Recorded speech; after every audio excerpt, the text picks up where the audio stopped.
Morning, Senator Coons. Thank you, Chairman Durbin. Thank you, Director Wray. I look forward to continuing that conversation about Section 702, a topic on which I have not firmly made up my mind how to vote, so I am open to your input. I just wanted to start by thanking you and the men and women of the FBI for your service to our nation and the protection of the rule of law, and specifically thank the FBI for your work in my community in the past year. You've worked with state and local prosecutors on civil rights violations, on robbery, on cyberstalking, on kidnapping cases. And as someone who had a decade responsible for a local law enforcement entity before coming here to the Senate, I greatly respect and appreciate the role the FBI plays, the academy, the resources you provide, and the professionalism in Wilmington, Delaware, and throughout our whole country. Let me go to that 702 conversation. The proposal put forward by Senators Warner and Rubio would prohibit the running of U.S. person queries designed to find evidence of a crime without first obtaining a court order, but could still perform warrantless queries where the search is reasonably likely to retrieve foreign intelligence information. What do you think of that compromise? Would it head off the significantly negative consequences you've laid out if we failed to reauthorize Section 702? I think the bill put forward by Senators Warner and Rubio provides a path that we can work together on. The reality is that pursuing 702 information for evidence of a crime, as has been demonstrated, or evidence of a crime only, is extremely rare, because that's not the main purpose for which we use it. And many of the instances, the very few instances in which that has been implicated, are actually instances where it was used to find Brady information, exculpatory information, to turn over to the defense. So it is a path that I think merits further exploration. I'm aware of specific examples in my home community where FBI agents came and visited a significant company that was unaware that they had been hacked and was able to take prompt action because of that. And I'm familiar with the unique ways in which your domestic authorities complement some of the ability we need as a nation to defend against foreign threats. You also highlighted in your testimony that there were significant past FISA compliance violations at the Bureau, and that you've been dedicated to taking action to clean house and to address those. Talk to me briefly, if you would, about holding personnel accountable for past misuse of FISA data and how that has unfolded.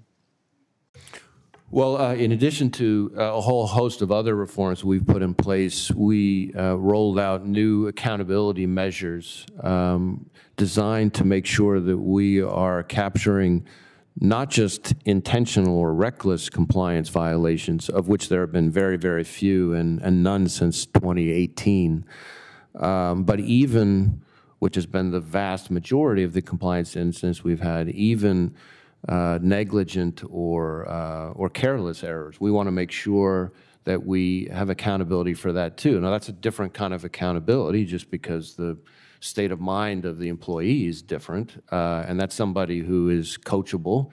But we have procedures now that even for that much more good faith non-compliance, they temporarily at least lose access to FISA information, and there's a whole host of remedial training and so forth that goes, and then there's escalating consequences. If they don't learn their lesson, then it builds from there. That's a short oversimplification, but that gives you a flavor of the measures that we put in place. A core concern I have, frankly, is that a future administration or director might still be able to misuse authorities in this section. I have not previously voted to extend the authorization of Section 702.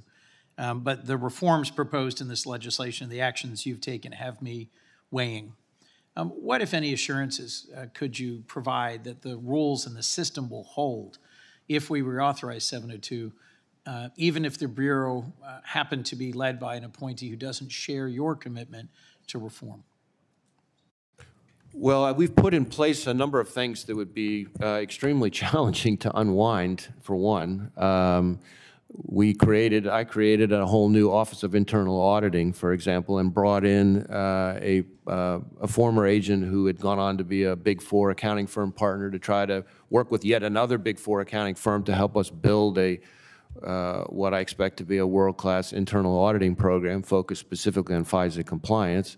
In addition, there are external looks and oversights. Most of the problems that have been identified over the years have been identified by things like the Department of Justice's reviews. Of course, there's been Inspector General reviews. The court takes a look, and that's part of why I understand why people might say, well, gee, Director, you talk a good game, but we've had problems in the past, and why should we think it's different this time? And what I would say to you is, don't just take my word for it. Look at what the same court that's rightly taken us to task in the past has said. That court, the same judge, in fact, that's been perhaps most scathing, is the one that found 98% compliance and has all sorts of language in the opinion about the reforms actually having the impact that we're looking for. So why is this time different? Because the court, the department, others taking a look at this and who have been not shy about citing problems in the past, they've found this progress. Thank you. Two other issues I'm going to raise briefly. First, the importance, the urgency of the nonprofit security grant program. As your testimony highlights, anti-Semitic and anti-Muslim hate crimes have risen sharply in the United States following Hamas October 7th attacks in Israel, and I think it's urgent that we add several $100 million to the nonprofit security grant program, whether in the supplemental or in our regular appropriations process. And I'm hoping that my colleagues, many of whom co-sponsor the Platform Accountability and Transparency Act, will recognize that the huge wave globally of views of Hamas-circulated social media content in the wake of October 7th deserves a tough look about whether the algorithms used by social media platforms promoted this content, whether it was targeted to certain groups. A last point I'll make in closing, Director, is that your written testimony says that economic espionage and foreign intelligence gathering by the PRC present, and I think I'm quoting, the greatest long-term threat to our nation's ideas, innovation, and economic security. I couldn't agree more. I think it's critical that our response to IP theft by the PRC and other players be coordinated. I'm glad to learn the FBI is leading investigations for the DOJ and the Commerce Disruptive Technology Strike Force in collaboration. And I am urging our caucus leader to take up and confirm the nominee for the Intellectual Property Enforcement Coordinator, Deborah Robinson, a position that has been vacant for far too long. Director, thank you for your testimony today and for your service. Thanks, Senator Coons. Senator Lee. Thank you, Mr. Chairman. Thank you, Director Wray, for being here.